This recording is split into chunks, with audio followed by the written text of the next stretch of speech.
Hello everyone, welcome to the class. आज करते हैं डाइजेशन ऑफ न्यूक्लिक एसिड्स। तो सबसे पहले आपको पता होना चाहिए कि न्यूक्लिक एसिड्स होते क्या हैं। Nucleic acids actually they are biopolymers of nucleotides, right. अब न्यूक्लियोटाइड्स क्या होते हैं? न्यूक्लियोटाइड्स जो है they are they are compounds made up of sugar, nitrogenous bases plus phosphate, PO3 minus, right.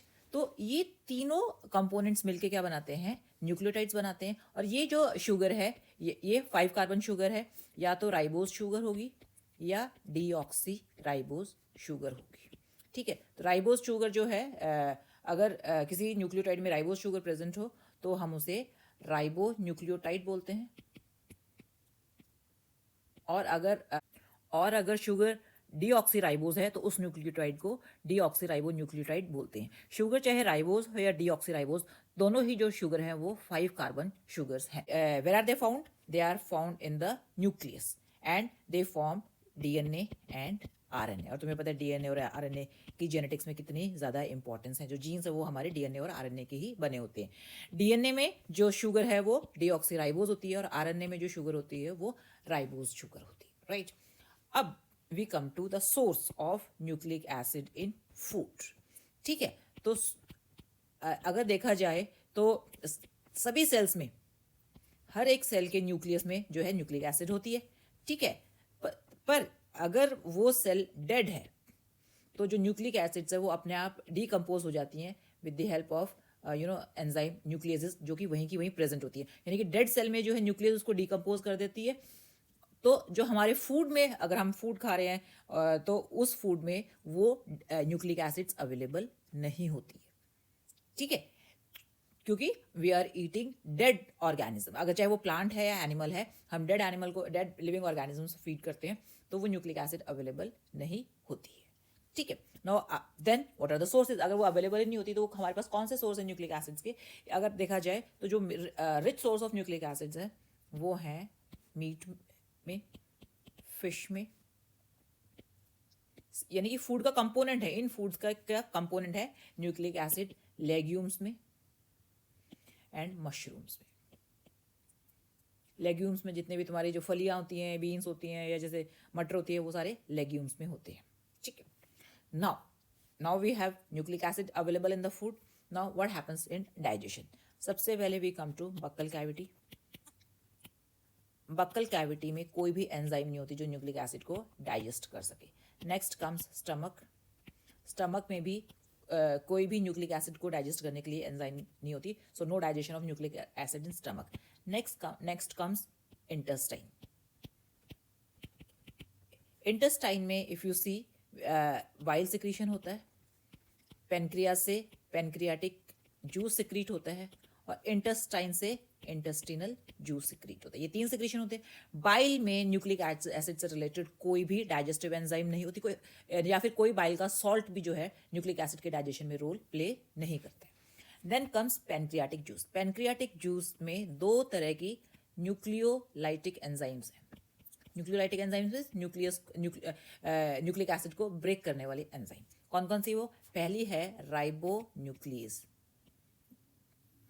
ठीक है, तो राइबोन्यूक्लियस क्या काम करेगी? अभी हमने बताया ना कि जो अगर शुगर में अगर राइबोज हो तो उसको हम कहते हैं राइबोन्यूक्लियोटाइड। तो ये जो एंजाइम है राइबोन्यूक्लियस, वो क्या करेगी कि वो जैसे आरएनए की चेन है, आरएनए की चेन जो है किससे बनी हुई है? आरएनए की चेन जो है राइबोन्यूक्लियोटाइड से बनी हुई है। यानी कि बहुत सारे राइबोन्यूक्लियोटाइड पॉलीमराइज होके क्या बनाते हैं? आरएनए बनाती है। तो राइबोन्यूक्लियस क्या करेगी? इन राइबोन्यूक्लियोटाइड्स के बीच के बॉन्ड को ब्रेक कर देती है। तो उससे क्या होगा? इंडिविजुअल राइबोन्यूक्लियोटाइड्स जो है वो फ्री हो जाएंगे। ठीक है, तो ये एंजाइम राइबोन्यूक्लियस जो है ये इस तरह से राइबोन्यूक्लियोटाइड्स को फ्री कर देती है, जो कि पेनक्रियाटिक जूस का सिक्रीशन है। दूसरी एंजाइम सेम इसी तरह से डीऑक्सी राइबोन्यूक्लियस है।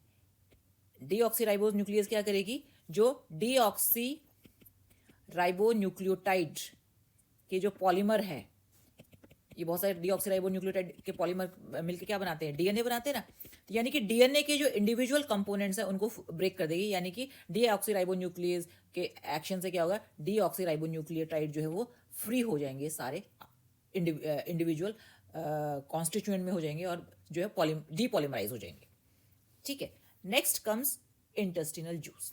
इंटेस्टिनल जूस में भी जैसे यहाँ पे दो तरह की न्यूक्लियोलाइटिक एंजाइम थी ना, तो इंटेस्टिनल जूस में भी 3 तरह की न्यूक्लियोलाइटिक एंजाइम है। पहला है न्यूक्लियस। ठीक है, अगेन न्यूक्लियस का भी काम क्या है कि इंडिविजुअल न्यूक्लियोटाइड में जो है चाहे वो आरएनए है या चाहे वो डीएनए है, जो भी बचा हुआ डीएनए और आरएनए है वो अपने इंडिविजुअल या तो राइबो न्यूक्लियोटाइड में कन्वर्ट हो जाएगी या डीऑक्सी राइबो न्यूक्लियोटाइड में कन्वर्ट हो जाएगी with the help of nucleus enzyme. Second enzyme secreted by intestinal juice is phosphatase।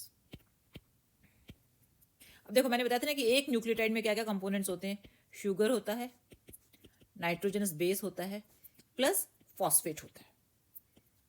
ठीक है, तो ये फॉस्फेटेज क्या करेगी, इस फॉस्फेट का बॉन्ड ब्रेक कर देगी, और जब बॉन्ड ब्रेक करेगी तो क्या होगा, एक तरफ शुगर प्लस नाइट्रोजनस बेस रह जाएगा, इधर फॉस्फेट जो है वो फ्री हो जाएगा। तो शुगर प्लस नाइट्रोजनस बेस को बोलते हैं न्यूक्लियोसाइड, राइट। यानी कि फॉस्फेटेज के एक्शन से न्यूक्लियोटाइड जो है किस में कन्वर्ट हो गया, न्यूक्लियोटाइड जो है न्यूक्लियोसाइड और फॉस्फेट में कन्वर्ट हो गया। Third enzyme is nucleosidase. तो ये न्यूक्लियोसाइडेज क्या करेंगी, शुगर और नाइट्रोजनस बॉन्ड के बीच का शुगर और नाइट्रोजनस बेस के बीच में जो बॉन्ड है उसे ब्रेक कर देंगी। तो इसके एक्शन से क्या होगा कि जो न्यूक्लियोसाइड है वो शुगर एंड नाइट्रोजनस बेस में डिसइंटीग्रेट हो जाएगा, यानी कि फ्री नाइट्रोजनस बेस होगी, फ्री शुगर की फॉर्मेशन होगी due to the action of nucleosidase enzyme, right. Now तो यानी कि जो मेन एम है डाइजेशन ऑफ न्यूक्लिक एसिड का, that is to free release phosphatase. इस में जो है इसको रिलीज करना होता है, जो कि फर्दर जो है मेटाबॉलिज्म में इसका यूज होता है या रीयूज हो जाता है। बाकी तुम्हें पता है कि शुगर और ये जो नाइट्रोजन रिच कंपाउंड है इनका they are directly reabsorbed or absorbed by the intestine, right? This is all for nucleic acid digestion. Thank you very much.